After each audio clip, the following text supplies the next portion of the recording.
Yang saya hormati para tokoh agama, tokoh adat, tokoh masyarakat, tokoh pemuda, tokoh perempuan.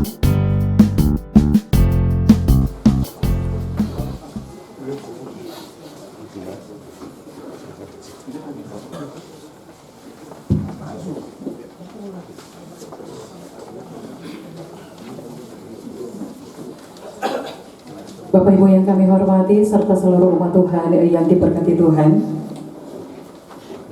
Selanjutnya mari kita dengarkan bersama sambutan Wakil Bupati Fakfak.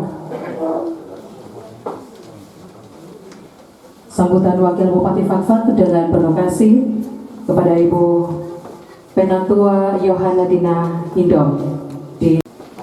Shalom. Assalamualaikum warahmatullahi wabarakatuh.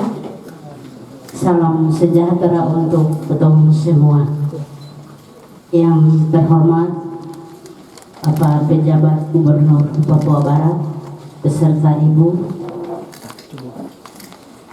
yang saya hormati Forum Komunikasi Pimpinan Daerah Kabupaten Fakfak, yang saya hormati Pejabat Sekretaris Daerah Kabupaten Fakfak, yang saya hormati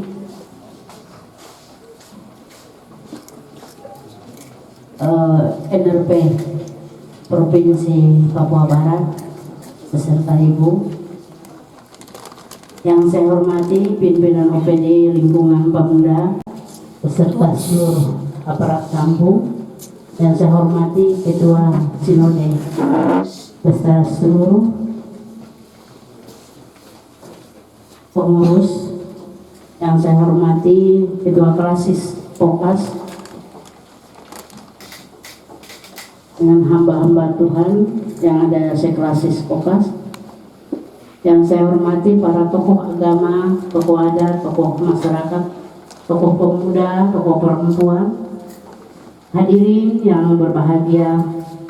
Puji dan syukur kita boleh naikkan kepada Tuhan kita Yesus Kristus sebagai kepala gereja, yang dimana tak henti-hentinya memberikan atau melimpahkan kasih dan karunia-Nya, sehingga pada hari ini kita dapat hadir bersama pada acara peresmian gereja GKI Bethesda Kampung Wos, Distrik Bahang Dendara, Kabupaten Fakfak, Rabu tanggal 8 Februari 2024 dalam keadaan sukacita dan bahagia.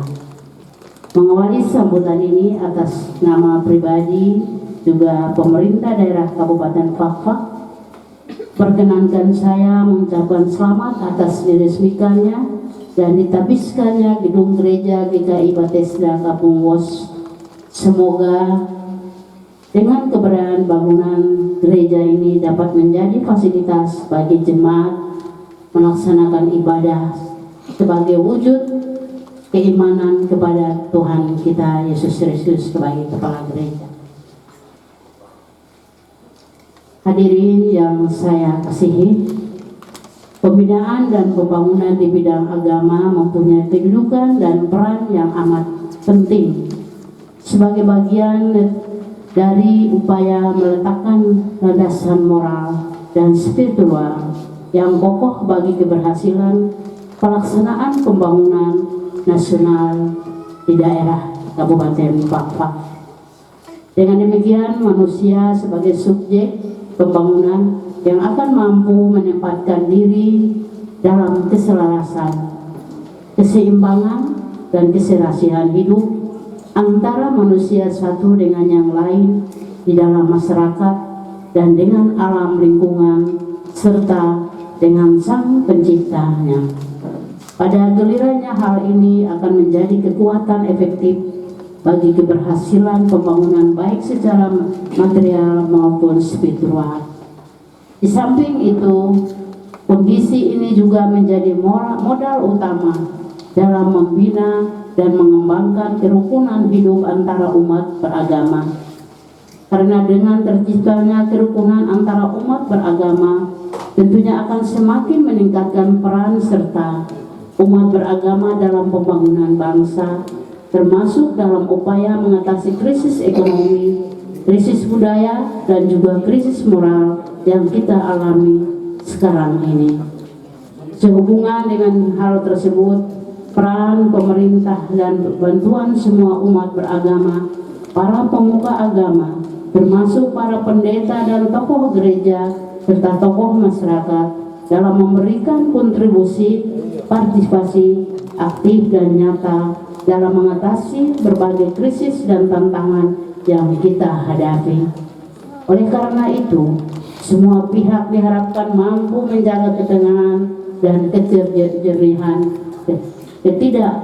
dan berpikir sehingga kita tidak mudah terpancing dengan isu-isu yang menghasut masyarakat maupun mengatasi dan memandang persoalan hidup dengan bijaksana. Hadirin yang saya kasihi, gereja dalam proses pembangunan daerah harusnya melayani apa yang sudah dilakukan oleh Kristus yang datang menjelma menjadi sama dengan manusia dan tidak lain dimaksud untuk dapat memberikan dan terbaik kepada siapapun tanpa ada perbedaan di antara kita. Gereja tidak boleh tinggal diam dalam upaya membangun kesejahteraan sosial secara teologis, solidaritas atas manusia sebagai puncak yang pusat karya Kristus sudah cukup menjadi dasar untuk pekerjaan-pekerjaan sosial yang dilakukan di dalam gereja maupun di luar. Gereja juga tidak boleh menutup mata dan angkat tangan dari ragam persoalan sosial dan ada di tengah-tengah masyarakat. Keterlibatan gereja dalam permasalahan sosial, upaya peningkatan sosial harus benar-benar diwujudkan secara nyata di tengah-tengah masyarakat. Selaku pemerintah, kami berharap peran dan bantuan semua umat beragama, para pemuka agama termasuk para pendeta dan tokoh gereja serta tokoh masyarakat dalam memberikan kontribusi dan partisipasi aktif yang nyata dalam mengatasi berbagai krisis dan tantangan pembangunan di segala aspek yang kita hadapi, khususnya pembangunan di Kabupaten Fakfak. Hadirin yang saya kasihi, di kesempatan yang saya juga berpesan kepada jemaat yang berbahagia, tentu kita semua merasa gembira dengan diresmikannya gedung gereja. Namun demikian kita tidak cukup bersukacita dengan hanya meresmikan pembangunan secara fisik.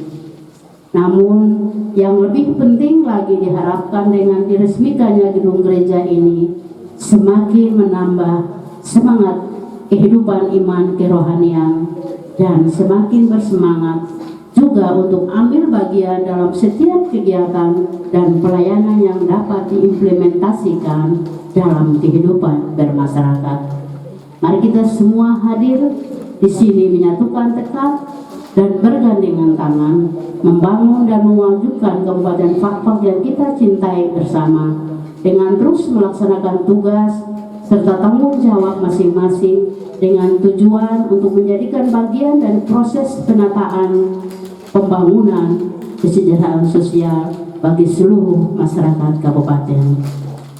Sekali lagi semoga seluruh jemaat Kristen Indonesia di Kabupaten Fakfak pada umumnya dan secara khusus jemaat GKI Bethesda Kampung Bos bisa dapat sungguh menjadi bagian dari peningkatan iman bagi jemaat dan agar dapat menjaga, memelihara dan mempergunakan dengan semestinya bangunan gereja ini sehingga dapat sesungguhnya bermanfaat bagi kemuliaan nama Tuhan.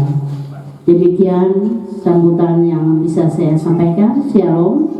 Fakfak 9 Februari 2024, Wakil Bupati Fakfak Yohana Dina Hindom SEMM. Shalom, terima kasih.